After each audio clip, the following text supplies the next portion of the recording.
C'est la première fois que j'interviens dans un cercle littéraire, donc je suis à la fois impressionné, ému, mais c'est bien de croiser les disciplines, puisqu'après tout, on pourrait dire que littérature et musique font bon ménage, et ont toujours fait bon ménage. Les Grecs, par exemple, parlaient de la musiké. Musiké, c'est l'art des muses, c'est la racine du mot musique. Mais chez les Grecs, la musique, la poésie, la danse étaient mélangées. Et elles étaient entremêlées dans le drame, dans la tragédie grecque. Les chœurs, d'ailleurs, les chœurs invisibles, commentaient l'action derrière la scène.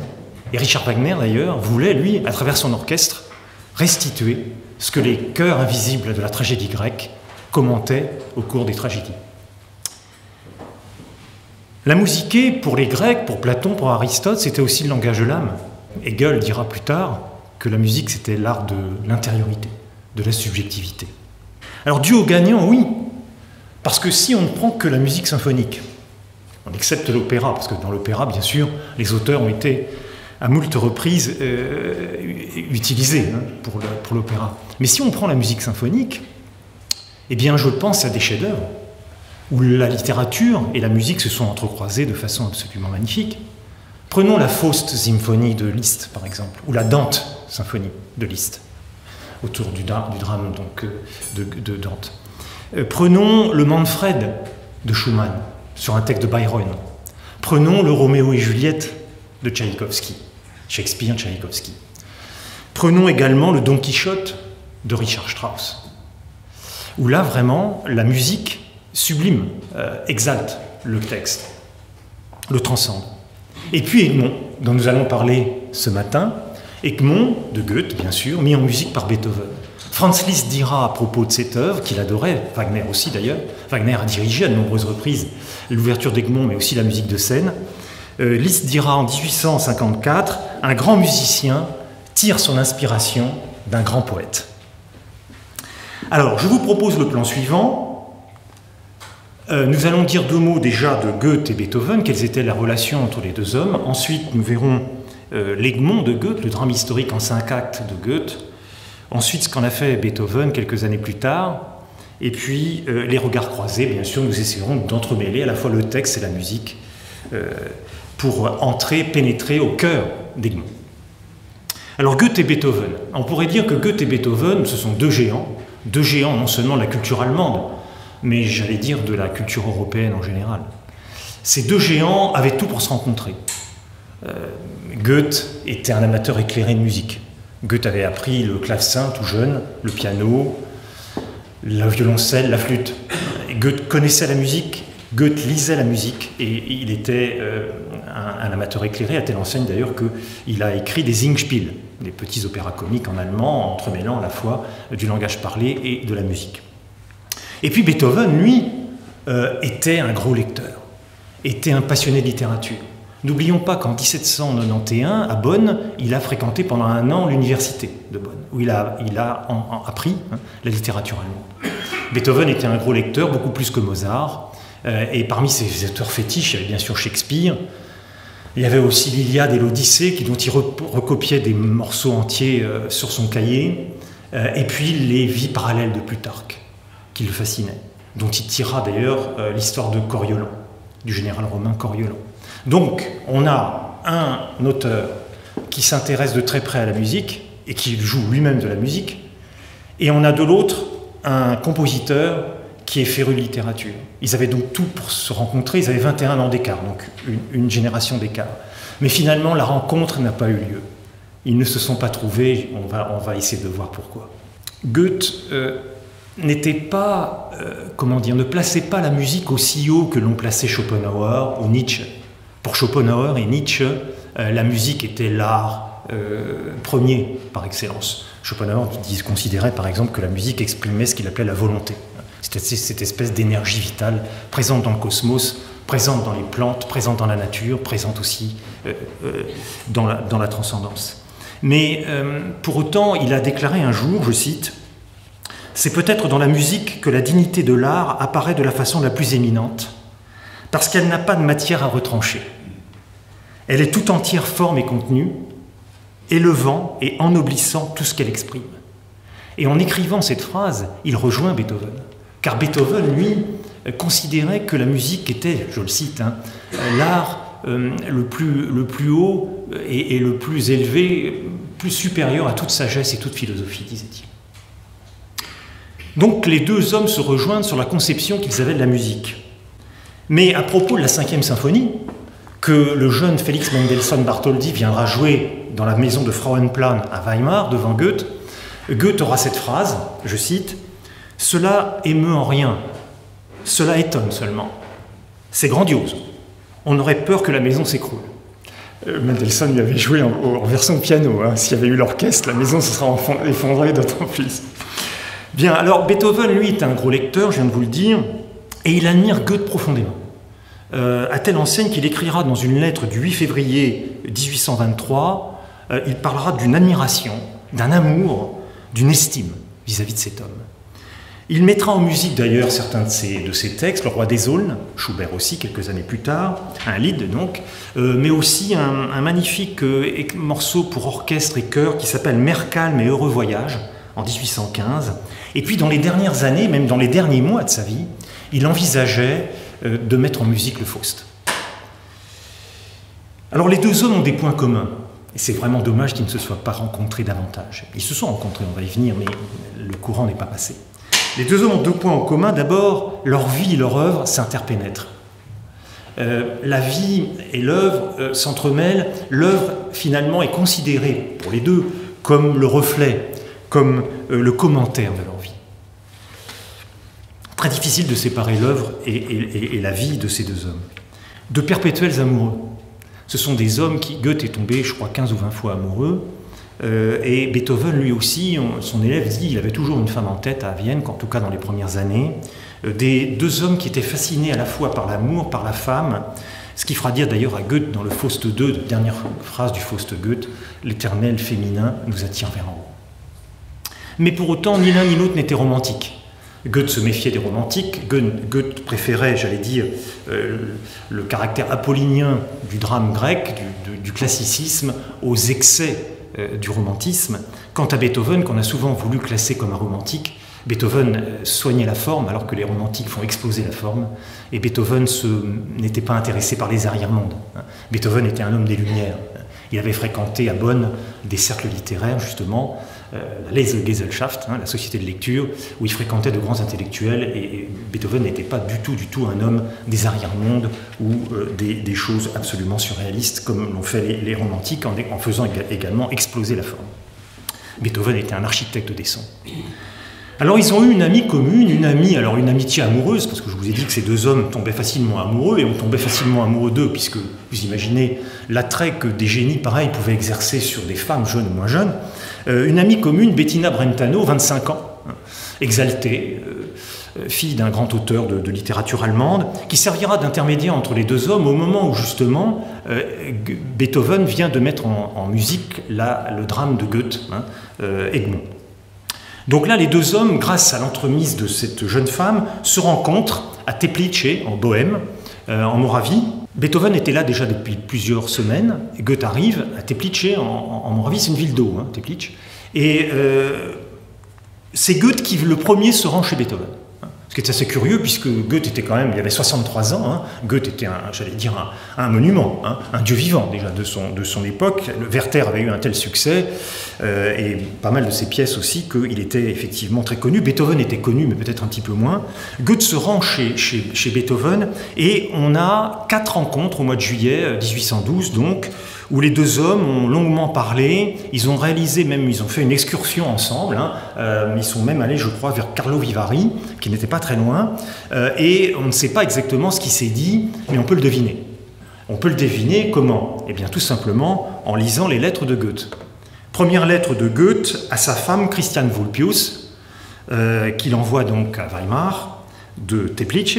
« Je n'ai encore jamais vu un artiste plus puissamment concentré, plus énergique, plus intérieur », écrit Goethe à l'issue de cette première rencontre, du premier jour. C'est parfaitement dit. Mais quelques jours après, il envoie une autre lettre à son ami Karl Zelter, et là, le ton est un peu différent.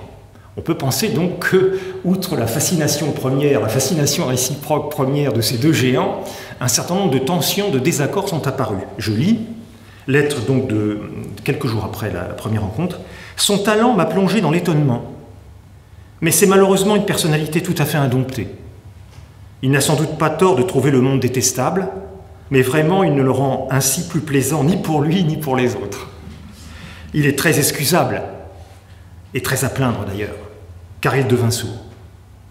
Ce qui nuit peut-être moins à la partie musicale de son être qu'à la partie sociale. » Tout est dit, effectivement, un tempérament volcanique, quelqu'un de tourmenté, qui pouvait être extrêmement doux également, extrêmement tendre, mais qui souffrait énormément, non seulement de sa surdité, mais aussi de maux de ventre, de maux de tête, un peu à l'image de Nietzsche, sur des gens qui passaient des semaines entières alités sans pouvoir travailler. Et c'est vrai que la surdité de Beethoven ne l'a jamais, me semble-t-il, gêné pour composer sa musique, puisqu'il avait tout dans la tête. Ce qui gênait Beethoven, et ce qui a été le drame de sa vie, ce qui lui a fait écrire en 1802 un testament, vous imaginez, à 32 ans, écrire un testament, le testament de Heiligenstadt, qu'on retrouvera dans un tiroir, dans la maison de la Schwarzpanierhaus, où il est mort, donc en 1827. Eh bien, un testament, pourquoi? Parce qu'à 32 ans, Beethoven se rend compte que sa surdité est irréversible. Surdité et bourdonnement aussi dans les oreilles. Et là, il dit adieu à la vie, mais il écrit que seul l'art l'a retenu. Parce qu'il ne pourra plus, lui, l'homme des Lumières, justement, discuter, échanger, converser avec de grands esprits, comme il aimait le faire à Bonn, dans la Lesegesellschaft. Donc, vous voyez, on voit cette image ici, un Goethe un peu renfrogné, qui écoute Beethoven jouer au piano. Bon, c'est une gravure qui a été faite bien après, bien entendu, mais on sent déjà dans cette gravure une certaine tension, une incompréhension entre les deux hommes. Pourquoi? On a d'abord la froideur olympienne de Goethe. Goethe n'est pas quelqu'un qui a un abord facile, d'ailleurs Schiller le dira, et pourtant les deux hommes seront des amis très très très proches. Quand Schiller décédera à Weimar, Goethe aura un chagrin absolument énorme, mais au départ les relations étaient froides et Schiller en témoigne. Beethoven, lui, n'est pas froid, il est impétueux, il est ardent. On a quelqu'un, Goethe, qui est très analytique, et on a un Beethoven qui, lui, est très emporté, très spontané, qui s'exalte très facilement et très vite. On a plutôt un conservateur qui respecte les autorités, qui respecte la hiérarchie, etc. Et puis on a un homme, Beethoven, qui remet en cause l'autorité, qui remet en cause la hiérarchie, qui ne cesse de critiquer la famille impériale. On a, si vous voulez, d'un côté l'eau, Goethe, et le feu, Beethoven. On a de l'autre Goethe, Apollon, et on a de l'autre Dionysos, Beethoven. Alors, parlons maintenant, si vous voulez bien, de Egmont, ce drame, donc en 5 actes de Goethe. D'abord, 2 mots sur Goethe et le théâtre, puisqu'on est ici dans un cercle littéraire. On pourrait dire que le théâtre a été la grande passion de Goethe. D'abord, tout jeune, il était fasciné par le théâtre de marionnettes. C'est là d'ailleurs, à Francfort, qu'il découvre la figure de Faust, dans un théâtre de marionnettes. Il est à la fois un gros lecteur de théâtre, le théâtre classique français, Racine, Corneille surtout, Diderot, et puis surtout Shakespeare. Shakespeare qu'il met vraiment tout en haut de son panthéon personnel. Il est aussi acteur amateur, il joue au théâtre. Il est auteur, bien sûr, entre environ 25 pièces. Et puis, il est directeur. Il est à la fois Premier ministre du duché de Saxe-Weimar, mais il est en même temps directeur du théâtre de Weimar pendant une vingtaine d'années. Qu'est-ce qui l'intéresse dans le théâtre? Eh bien, Shakespeare disait que la vie c'était le théâtre et que le théâtre c'était la vie. Eh bien, pour Goethe, c'est la même chose. Le théâtre, c'est un espace de liberté, c'est un espace d'innovation, c'est un espace où l'imaginaire peut se déployer complètement à travers des personnages qui vivent et qui ressentent des émotions profondes. Sur les 25 pièces, on a 2 périodes. La première période, si vous voulez, c'est une espèce d'exaltation shakespearienne, et on a une pièce qui s'appelle Götz von Berlichingen, qui est une pièce qui met en scène un jeune héros qui lutte justement contre les autorités au péril de sa vie, un héros qui effectivement met la liberté au-dessus de tout, qui aura un certain succès en Allemagne. Mais ça, c'est la première période donc shakespearienne. Il y a eu aussi la période Sturm und Drang, Tempête et Passion, dans laquelle Goethe, notamment, pendant laquelle Goethe a écrit ce fameux Werther de Goethe, et qui a généré tellement de suicides. en Allemagne. Et puis, la deuxième période, c'est plutôt une période, si vous voulez, j'allais dire plus assagie, où Goethe, là, cette fois, est beaucoup plus influencé par le théâtre grec, par la mythologie, et également par les classiques. Et là, on a cette pièce qui s'appelle Iphigénie en Tauride, hein, qui est vraiment, j'allais dire, l'archétype de ce deuxième style. On peut donc dire qu'Egmont, la pièce d'Egmont, se situe entre les deux périodes. La période shakespearienne, et il y a une dimension shakespearienne dans cette pièce, et la période classique. Alors, il a mis 12 ans pour écrire cette pièce. Il a commencé en 1775, donc en pleine période Sturm und Drang. Il était donc assez jeune, hein, en 1775. Et puis, il a achevé en 1787 à Rome. Hein, et la pièce a été éditée en 1788. Alors, on pourrait dire, oui, mais c'est un drame politique, c'est un drame historique, je vais vous raconter l'histoire, bien entendu. Non. Pour Goethe, me semble-t-il, Goethe s'intéresse beaucoup plus à la trajectoire d'Egmont, j'allais dire la trajectoire humaine d'Egmont. Il y voit un drame humain, la tragédie d'un homme qui est emporté par le destin et qui ne maîtrise plus son destin. Alors, les faits historiques, parce que bien sûr, si vous allez à Bruxelles, vous verrez dans un parc la statue d'Egmont et du comte Horn, qui ont été d'ailleurs décapités au même moment sur la grande place de Bruxelles. Ce sont des héros de l'histoire belge et néerlandaise en général. Effectivement, le drame d'Egmont se déroule dans les années 1567-1568, c'est-à-dire en pleine période d'occupation espagnole. Charles Quint, lui, parlait l'espagnol. Charles Quint était relativement apprécié par le peuple. Son fils Philippe II ne parle pas un mot d'espagnol.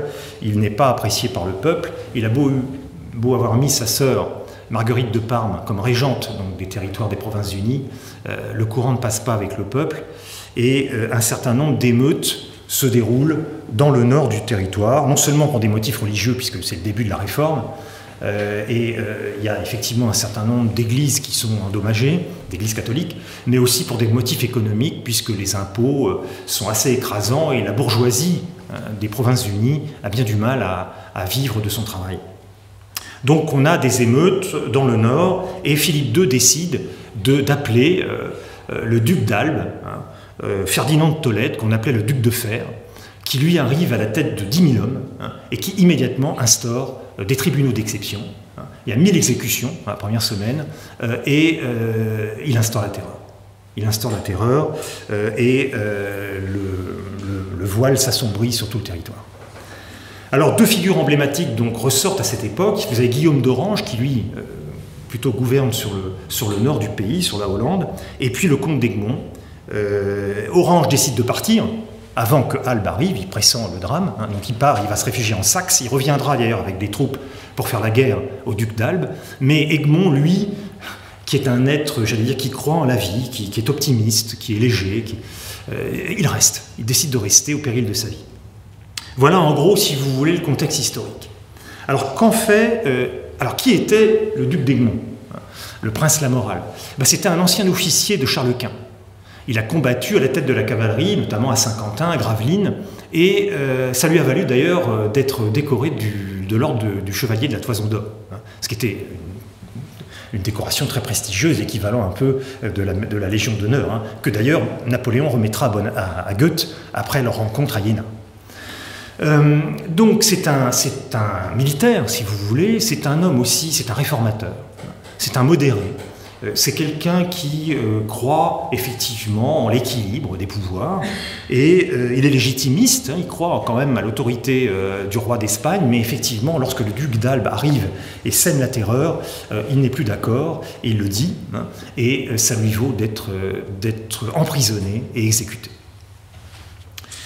Alors Goethe, qui est en 1775, je vous l'ai dit, dans sa période Sturm und Drang, Goethe, j'allais dire, romantise un petit peu l'histoire, puisque dans la vérité historique, Egmont est marié, il a 40 ans, 45 ans exactement, dans la vérité historique, à cette période-là, en 1767, et il a 11 enfants. Goethe, lui, en fait un célibataire qui a à peu près son âge, vous voyez, 25-30 ans. Il se projette pas mal sur le personnage, comme beaucoup d'auteurs. Et puis, il est célibataire, il n'a pas d'enfant, et effectivement, il est amoureux d'une certaine Claire Chane, hein, la petite Clairette Claire Chane, qui est un personnage absolument sublime, je vais y revenir. Dans la réalité historique, je vous l'ai dit, il est exécuté avec le comte Horn. Hein.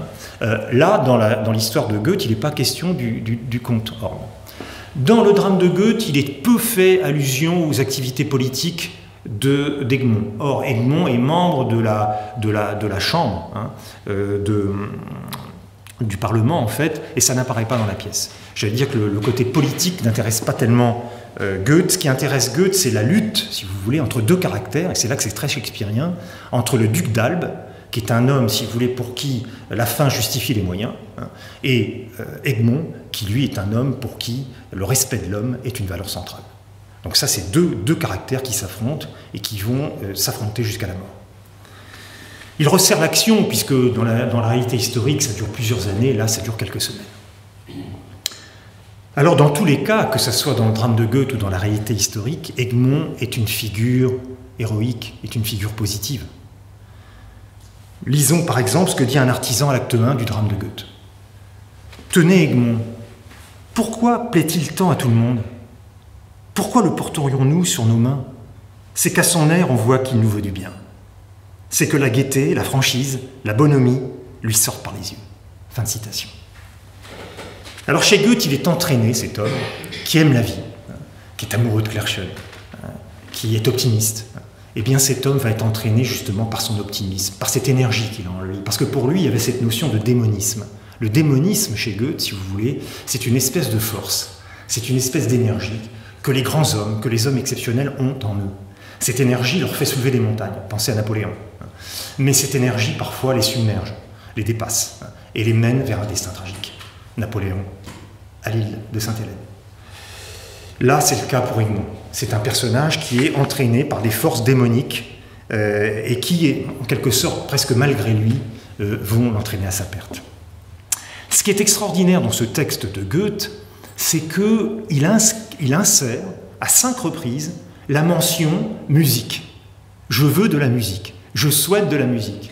Par exemple, pendant la mort de Claire Schoen, je veux une musique qui annonce, qui pleure la mort de Claire Schoen, etc. Il y a plusieurs endroits où il ajoute musique.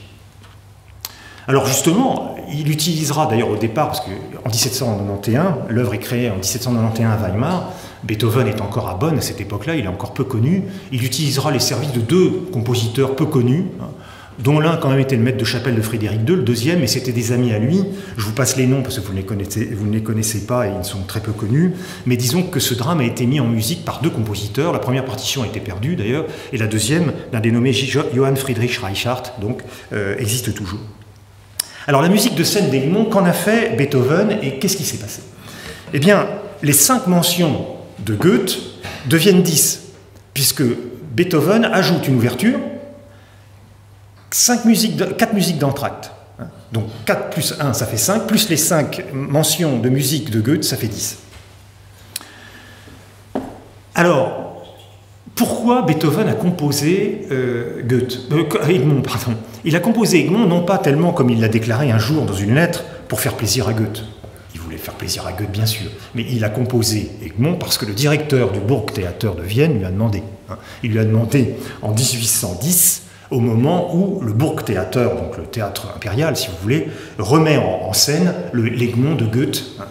Et le directeur demande effectivement une musique peut-être plus allante et plus enlevée que celle qui existait au préalable et demande à Beethoven de composer la musique. Alors Beethoven, inutile de vous dire que quand on lui propose de mettre en musique Egmont, il est enthousiaste. Il est enthousiaste pour plusieurs raisons. D'abord, cette œuvre exalte 3 valeurs très fortes pour lui.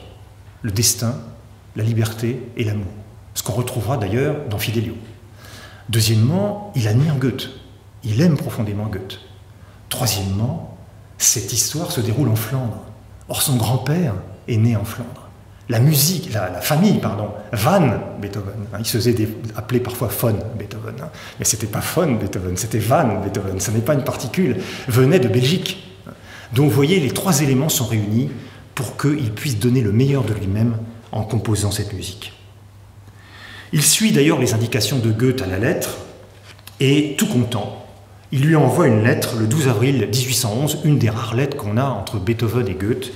Je cite, « Vous recevrez prochainement de Leipzig la musique d'Egmont par l'intermédiaire de Breitkopf und Härtel. » Donc l'éditeur de Leipzig. « Cet admirable Egmont que j'ai à travers vous repensé, ressenti et mis en musique avec le même enthousiasme que je l'ai lu. J'aime bien le mot « repenser, ressenti », parce que Victor Hugo dira à propos de Beethoven que Beethoven a été le plus grand penseur en musique. Et s'il y a un compositeur qui pensait en musique, c'est bien Beethoven. Et le mot n'est pas là par hasard. Alors, Goethe reçoit la partition un peu plus tard, parce que Breitkopf met un peu de temps pour lui envoyer, donc fin janvier 1812, et là, apparemment, d'après les informations que j'ai pu avoir, il se serait fait jouer plusieurs fois dans la même journée la partition au piano. Donc une espèce de fascination, peut-être répulsion, mais enfin une fascination très grande pour cette musique. Alors les regards croisés maintenant. Regards croisés, prenons quelques épisodes donc, du drame de Goethe et voyons ce que Beethoven en a fait avec sa musique. Premier thème, la terreur. Je vous l'ai dit, le duc d'Albe instaure la terreur. Peter, donc un artisan qui parle au premier acte du drame de Goethe, non, à l'acte 4, pardon, Jeter, à l'acte 4, et dit, dans le texte de Goethe, « Il me semble que le ciel s'est couvert d'un crêpe noir. » Il ajoute, « Le soleil ne veut pas se montrer, le brouillard sent mauvais. » Donc on a un paysage de désolation, on a un peuple qui est terrorisé, qui vit reclus, on a un voile noir qui domine la ville de Bruxelles. Eh bien ce voile noir, on l'entend dès le début de l'ouverture, en fa mineur. Ce début d'ouverture, donc, l'introduction est en deux parties, la première partie en deux sous-parties et une deuxième partie. Les deux sous-parties de l'introduction, vous allez l'entendre, mais je ne vais pas séquencer, donc je vous explique, je n'aime pas séquencer la musique. Les premières notes à l'unisson de l'orchestre sont puissantes, sont graves. On sent, si vous voulez, une atmosphère de terreur, d'angoisse, d'oppression. Le deuxième thème, lui, qui apparaît assez vite, deuxième thème dans cette introduction, lui est léger. Il est tendre. On entend des clarinettes, on entend des hautbois. Peut-être que c'est l'aspiration du peuple à vivre en paix, en harmonie. C'est la plainte du peuple. Et puis ensuite, après, c'est répété une fois, ça. Et puis après, on a une deuxième partie de l'introduction, un épisode chantant et nostalgique, peut-être les jours qui précédaient cette arrivée du duc d'Albe, les jours heureux que le peuple de Bruxelles a vécu. Écoutons donc Herbert von Karajan, 1970, dans le début de l'ouverture d'Egmont.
Voilà donc l'introduction, dans le cadre de ce qu'on appelle en musique la forme sonate. Donc là on est dans l'introduction avant le début du développement qui va suivre immédiatement après. Ça donc c'est la terreur. Je crois que musicalement c'est parfaitement campé. Deuxièmement, deuxième thème que je voudrais aborder avec vous, le motif du destin. Un motif qui a occupé Beethoven toute sa vie. Mais Goethe aussi. Goethe écrit à travers Egmont, à l'acte 4, je cite, une phrase goethéenne s'il en est, « L'homme croit diriger sa vie, se conduire lui-même, mais une force irrésistible l'entraîne à sa destinée. » Fin de citation. Eh bien, chez Beethoven, ce thème du destin apparaît dans l'exposition. Il apparaît véhément, haletant, et on entend trois brèves, une longue. Trois brèves, une longue, c'est ce qui démarre la 5e symphonie, composée en 1808, donc 2 ans avant. Ce thème dont Beethoven dira à son secrétaire Schindler, à tort ou à raison, qu'il interrogeait sur la signification de ce motif, trois brèves, une longue, il avait dit « c'est le destin qui frappe à ma porte ». Eh bien ce thème, on l'entend dans l'exposition, il reviendra d'ailleurs dans la réexposition encore plus violent, encore plus véhément. Écoutez, tendez bien l'oreille, vous allez reconnaître ce thème du destin.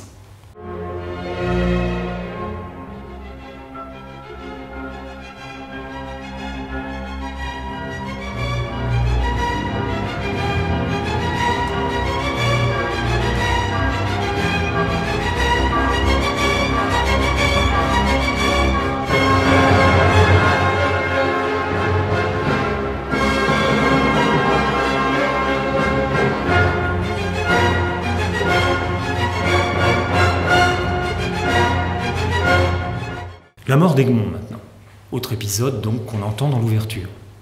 Egmont donc dans le texte de Goethe se retrouve après un long dialogue avec le duc d'Albe dans lequel la confrontation des deux personnalités dont je vous parlais tout à l'heure éclate au grand jour.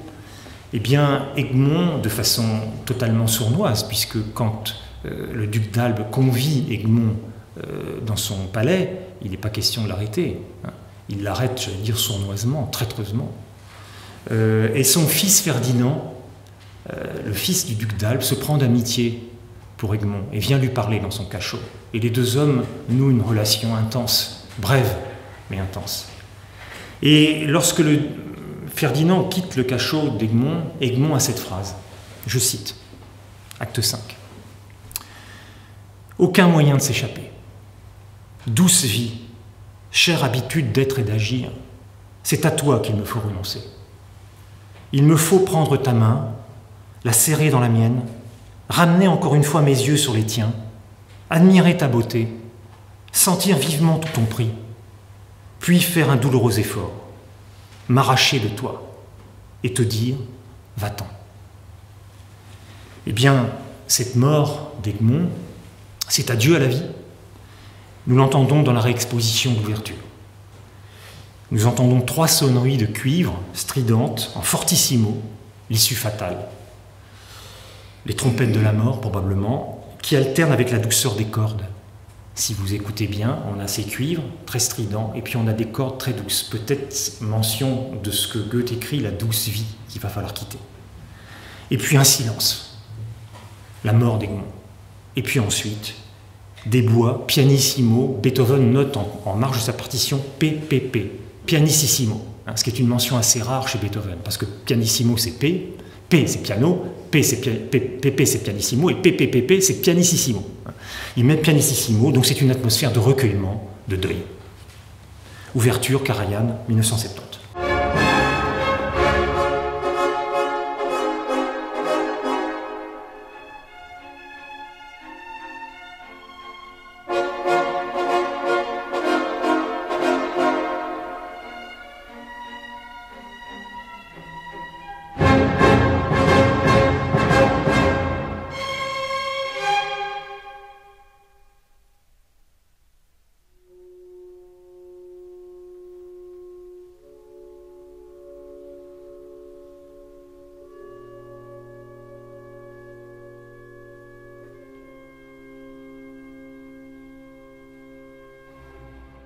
Alors l'amour maintenant.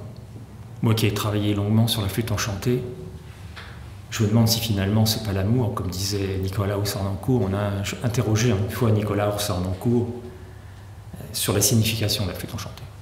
Il a répondu Liebe, Liebe, Liebe. Amour, amour, amour. Eh bien, je me demande si finalement, dans le drame d'Egmont, outre cet homme qui est emporté par son destin, l'amour n'est pas au centre de ce drame. Acte 3, scène 2, Egmont vient rendre visite à Clerchen. Clerchen vit chez sa maman.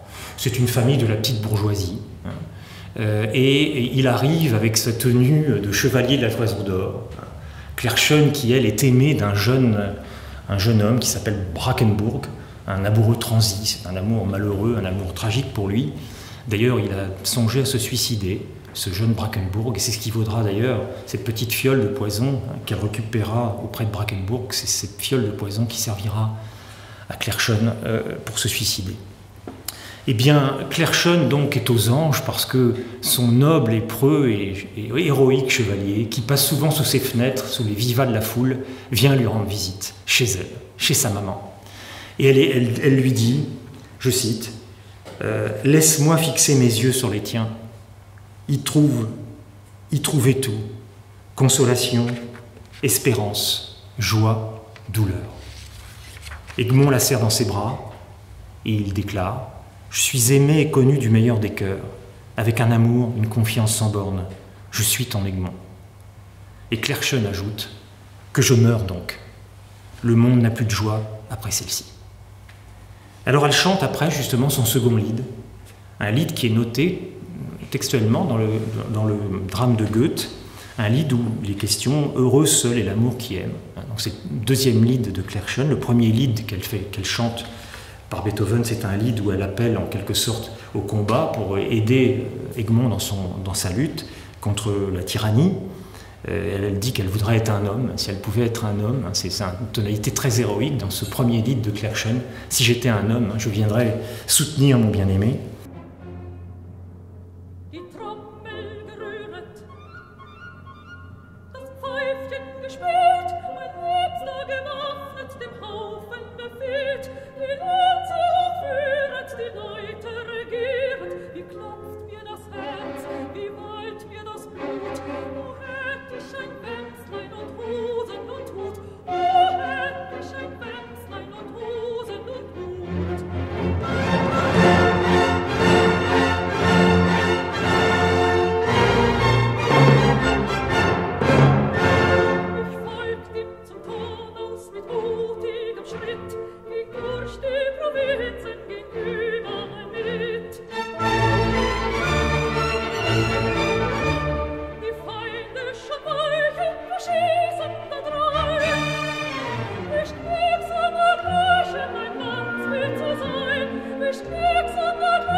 Mais Egmont est arrêté, comme je vous l'ai dit tout à l'heure, et Clerchen, qui est une femme à la fois aimante et avisée, sait pertinemment qu'il ne sortira pas vivant de ce cachot. Et donc elle préfère le précéder dans la mort. Et elle se suicide. Et là, Goethe écrit, on entend une musique exprimant la mort de Clerchen. Cette musique est un larghetto en ré mineur. Alors le ré mineur, pour ceux qui connaissent un peu la musique, c'est la tonalité du Requiem de Mozart. C'est la tonalité de La jeune fille et la mort de Schubert. Beethoven utilise ces tonalités donc de ré mineur, une musique qui n'est pas, qui ne porte pas d'excès de pathos. C'est une musique qui est extrêmement sobre, extrêmement dépouillée, mais extrêmement profonde. Une atmosphère de tristesse, presque de transfiguration. On entend d'ailleurs au milieu de cette mort de Claire Schoen non seulement des dissonances mais des chromatismes. Et ce morceau s'achève dans le silence, par des pizzicato. Écoutons cette œuvre qui d'ailleurs figurait parmi les morceaux que Richard Wagner préférait de Beethoven.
Alors je vous ai dit tout à l'heure que ni Goethe ni Beethoven ne pouvaient être considérés, et ne se revendiquaient d'ailleurs comme des romantiques, mais là pour le coup, dans cette fin d'Egmont, on a une issue assez romantique.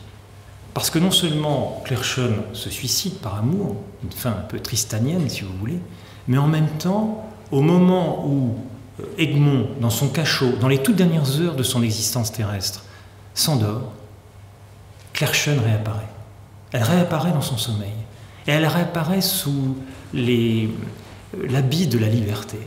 Je vous lis le texte. La liberté en vêtements célestes, baignée de lumière, repose sur un nuage. Elle a les traits de Claire. Elle se penche vers le héros endormi. Sa physionomie exprime un sentiment triste et tendre. Elle semble le plaindre. Mais bientôt elle se ressaisit et d'un geste encourageant, lui tend une couronne de laurier.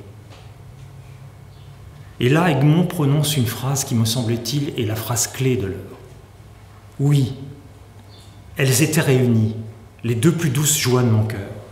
La céleste liberté avait emprunté les traits de ma bien-aimée, l'amour et la liberté. Alors l'apothéose finale, eh bien effectivement, pour Goethe et pour Beethoven, la mort d'Egmont n'est pas un échec. La mort d'Egmont est une victoire des idées, des valeurs, de liberté, de tolérance, de justice, sur l'oppression, sur la terreur, sur la violence. Egmont s'exprime de cette façon dans les dernières pages du drame de Goethe. « Si mon sang est versé pour tous, s'il procure à mon peuple la paix et la liberté, je le verse avec plaisir. Défendez vos biens en s'adressant au peuple.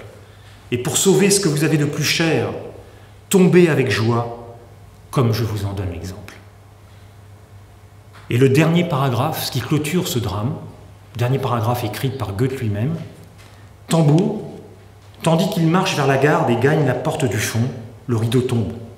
La musique reprend et termine la pièce par une symphonie triomphale. » Parce que la musique de scène donc, de Beethoven avait pour vocation, j'ai peut-être oublié de vous l'expliquer, avait pour vocation de venir compléter la pièce de théâtre qui était jouée au Burgtheater. C'est là qu'on entendait l'ouverture, ensuite on avait les acteurs qui arrivaient sur la scène, pendant les entr'actes on avait les musiques d'entr'acte, la mort de Claire Schoen, la musique, etc. Le texte et la musique étaient entremêlés pendant cette représentation. Eh bien cette apothéose finale, nous allons l'entendre, et là Beethoven, pour ceux qui également ont l'oreille un peu musicale, on passe du fa mineur, qui était la tonalité principale de toute l'ouverture, et là, au moment de cette Siegessymphonie, de cette symphonie triomphale, qu'on entend également dans l'ouverture et à la fin de la musique de scène, on passe en fa majeur.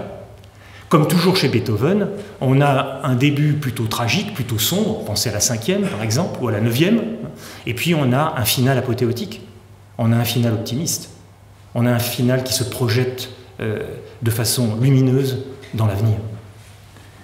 Écoutons donc cette Siegessymphonie mise en musique par Beethoven.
Alors en conclusion, E.T.A. Hoffmann, qui était à la fois un écrivain romantique et un compositeur, E.T.A. Hoffmann écrira en 1813 à propos de cette œuvre « Beethoven s'est conformé en tout point aux intentions du poète.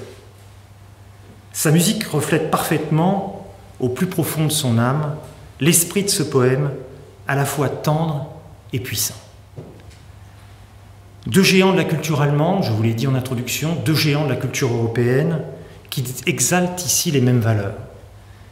Et je vais vous faire une confidence.